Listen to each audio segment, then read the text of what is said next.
एक बार देवर्षि नारद भगवान श्री कृष्ण से मिलने के लिए द्वारका नगरी में पधारते हैं। भगवान श्री कृष्ण के पास आकर नारद जी उन्हें प्रणाम करते हैं। देवर्षि नारद को देखकर भगवान श्री कृष्ण प्रसन्न हो जाते हैं और पूछने लगते हैं, हे देवर्षि, आपका द्वारका में स्वागत है। आज किस प्रयोजन से द्वारका में आने का आपने निर्णय लिया? देवर्षि नारद हर्ष के साथ कहने लगते हैं, हे प्रभु, आप तो सब कुछ जानते हैं, फिर भी इस दास से पूछ रहे हैं। भला आपसे कोई बात छिपी हुई है? मेरे मन में क्या प्रश्न है, आपको भली भांति पता है। भगवान श्री कृष्ण कहते हैं, हे देवर्षि, मैं आपकी द्विधा को जानता हूँ और यह भी जानता हूँ कि आप समस्त मनुष्य जाति के कल्याण के लिए ही आज यहाँ पर पधारे हैं। आप निसंकोच होकर पूछे, आपके मन में जो भी प्रश्न हो। फिर देवर्षि कहने लगते हैं, हे प्रभु, यदि आप चाहते हैं तो मैं आपसे एक प्रश्न पूछने की चेष्टा करता हूँ। प्रभु, मैं आज पृथ्वी लोक का भ्रमण कर रहा था तो मैंने बड़ा ही विचित्र दृश्य देखा।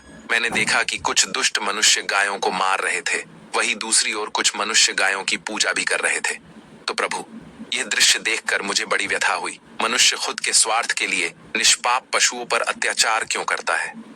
हे प्रभु, मेरे मन में यह जानने की जिज्ञासा हो रही है कि जो मनुष्य गाय की सेवा करता है, उसकी पूजा करता है, उसे क्या फल मिलता है, और जो पापी गायों पर अत्याचार करता है, उन्हें कौन सा दंड मिलता है।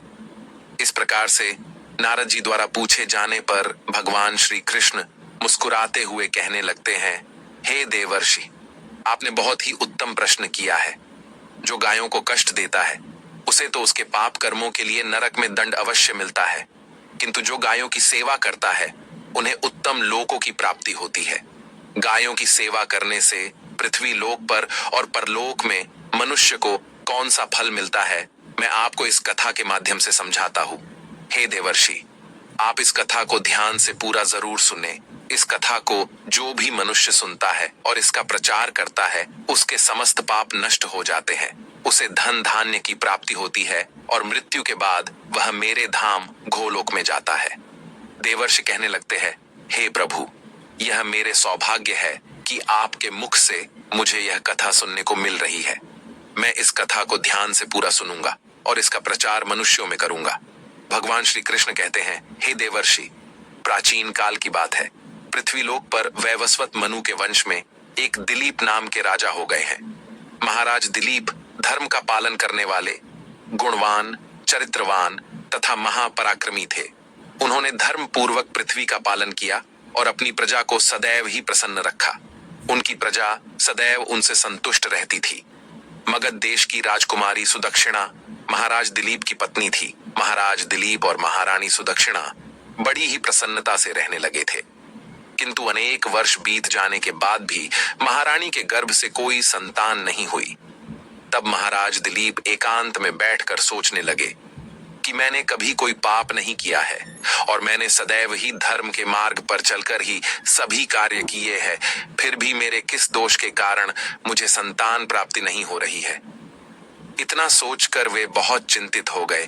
फिर उनके मन में एक विचार आया कि इस समस्या का समाधान केवल गुरु वशिष्ठ जी ही कर सकते हैं। वे ही मुझे मेरे दोष के बारे में बताएंगे और पुत्र प्राप्ति के लिए कोई उपाय बताएंगे। इतना सोचकर महाराज दिलीप अपनी पत्नी के साथ गुरु वशिष्ठ जी के आश्रम पर पहुंच गए। आश्रम पर वशिष्ठ जी नित्य कर्म, ध्यान आदि कार्य समाप्त करके अपनी पत्नी अरुंधति के साथ बैठे हुए थे। उसी समय महाराज दिलीप रानी के साथ उनके पास जाते हैं और उनका दर्शन करते हैं। वशिष्ठ जी ने महाराज दिलीप का स्वागत किया और उनकी पत्नी अरुंधति ने महारानी का स्वागत किया और उनका कुशल मंगल पूछते हुए उन्हें आशीर्वाद दिया। वशिष्ठ जी महाराज दिलीप से कहने लगे, हे राजन, सब कुशल मंगल तो है ना? आप और महारानी का आज अचानक वन में मेरी कुटियाओं में पधारने का क्या प्रयोजन है? किस कारण से एक महान सम्राट को अपना राजपाट छोड़कर इस वन में आना पड़ा? इक्ष्वाकु कुल के सभी राजा महाराज पुत्र उत्पन्न करके उन्हें अपना राज्य सौंपकर तपस्या करने के लिए वन में आते हैं, किंतु आप अभी भी जवान हैं। आपने अभी अभी राज्य का कार्यभार संभाला है।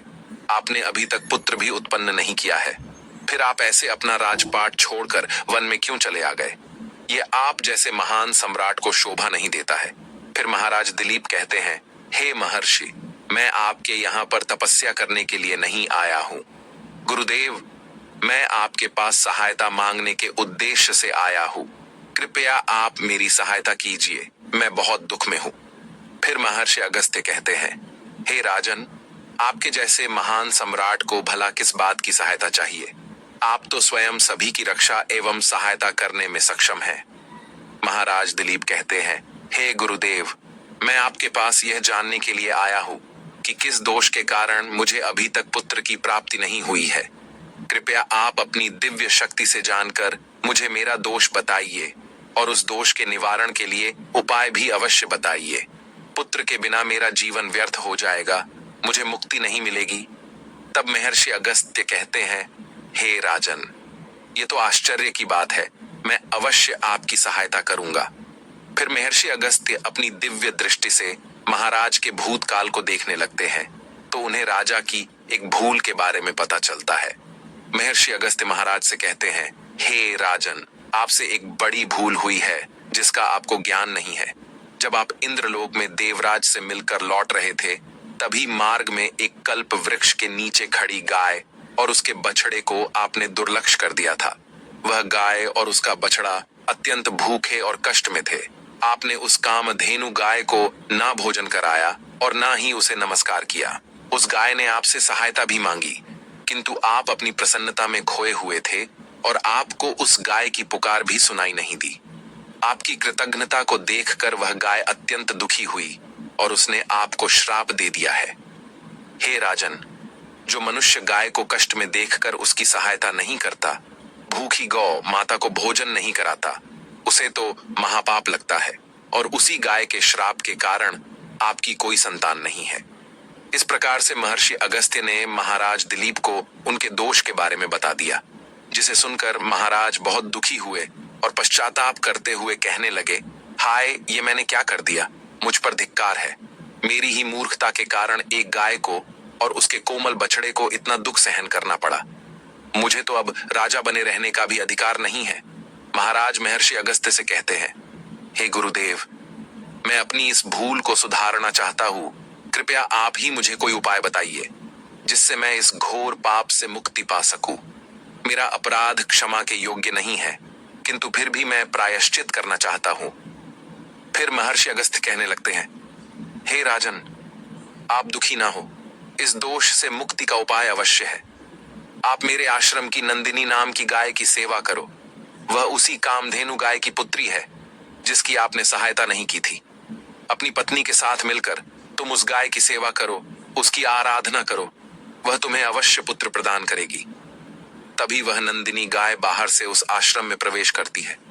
उस गाय को आता देखकर महर्षि अगस्त्य बोले, हे राजन, देखिए, केवल स्मरण करने मात्र से ही कल्याण करने वाली यह नंदिनी गाय स्वयं चलकर आई है। आप भाग्यशाली हैं, यह गाय निश्चित ही आपके दुख दूर करेगी। आप वन में इस नंदिनी गाय के पीछे पीछे चलकर इसकी सेवा करो, जंगल में रहने वाले हिंस्र पशुओं से इसकी रक्षा करो और आश्रम में लौट आने पर रानी सुदक्षिणा इस गाय की सेवा करे। इससे प्रसन्न होकर यह गाय तुम्हें निश्चित ही पुत्र प्रदान करेगी। फिर महाराज दिलीप ने ऐसा ही करने का वचन दिया और फिर दूसरे दिन सुबह महारानी ने गाय की पूजा की और महाराज उस गाय को चराने के लिए वन में लेकर गए। जब वह गाय चलने लगती तो महाराज उसके पीछे पीछे चलते, इधर उधर से हरी हरी घास लाकर उस गाय को खिलाने लगते। जब वह गाय किसी वृक्ष के नीचे बैठती तो महाराज भी उसके साथ बैठकर विश्राम करते। महाराज उस गाय के शरीर से डांस और मच्छरों को हटाते और अपने हाथों से उसके मस्तक को सहलाते। इस प्रकार से महाराज उस गाय की सेवा में लगे रहे। जब शाम हुई तो महाराज उस गाय के साथ आश्रम में लौट आए। आश्रम में पहुंचते ही उस गाय ने अपने खुरों से महाराज पर धूल उड़ाई, जिससे महाराज का शरीर पवित्र हो गया और उसके सभी पाप नष्ट हो गए। फिर महारानी सुदक्षिणा ने आगे आकर नंदिनी की अगवानी की और विधि पूर्वक उस गाय का पूजन किया तथा बारंबार उसके चरणों में मस्तक झुकाया। फिर उस गाय की प्रदक्षिणा करके हाथ जोड़कर वह उसके आगे खड़ी हो गई। फिर उस गाय ने उस रानी की पूजा को स्वीकार किया और रानी पर अपनी दृष्टि डालकर उसके सभी दोष समाप्त कर दिए। गाय की दृष्टि पड़ते ही रानी अत्यंत पवित्र हो गई। इस प्रकार से महाराज दिलीप को उस नंदिनी गाय की सेवा करते हुए 20 दिन बीत गए।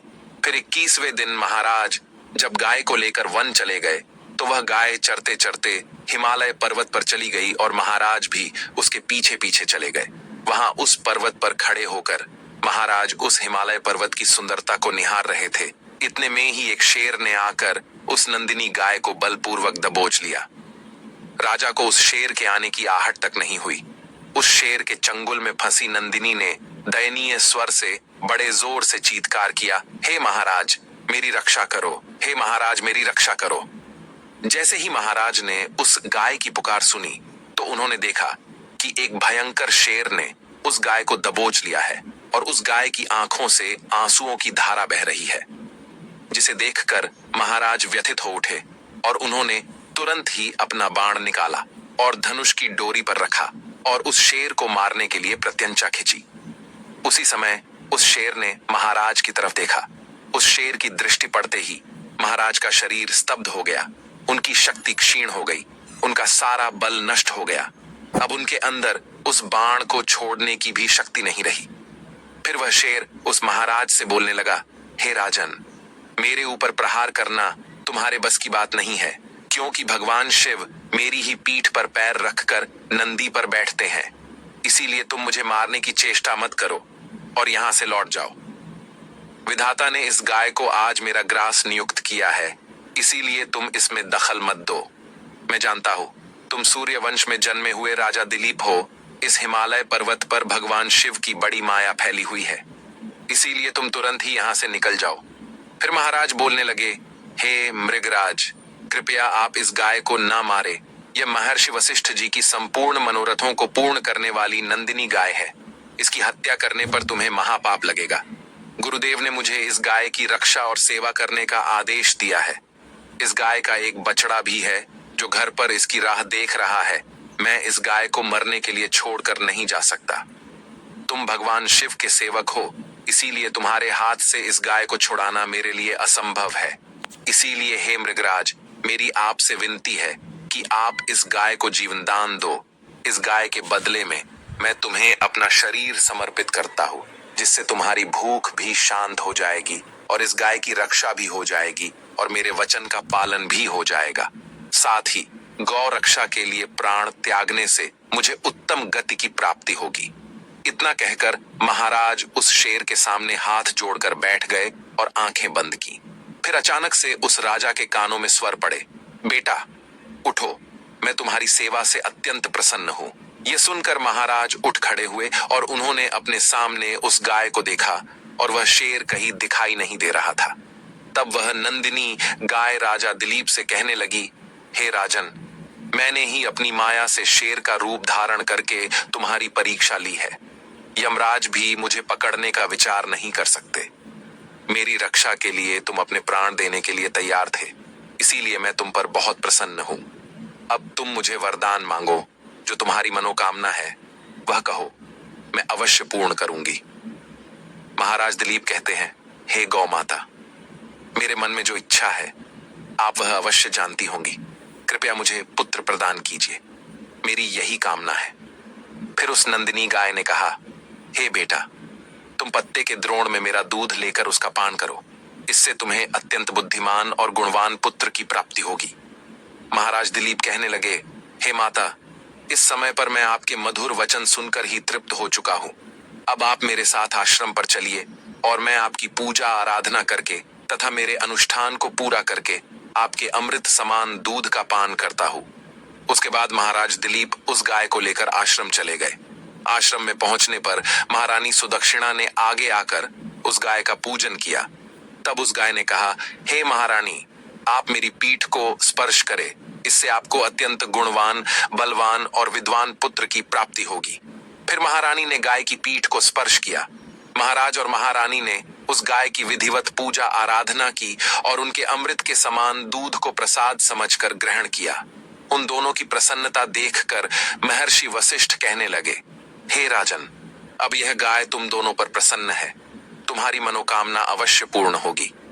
जो भी मनुष्य गाय की सेवा करता है, उसे भोजन कराता है, उसकी प्रदक्षिणा करता है, उसके सभी मनोरथ सफल होते हैं।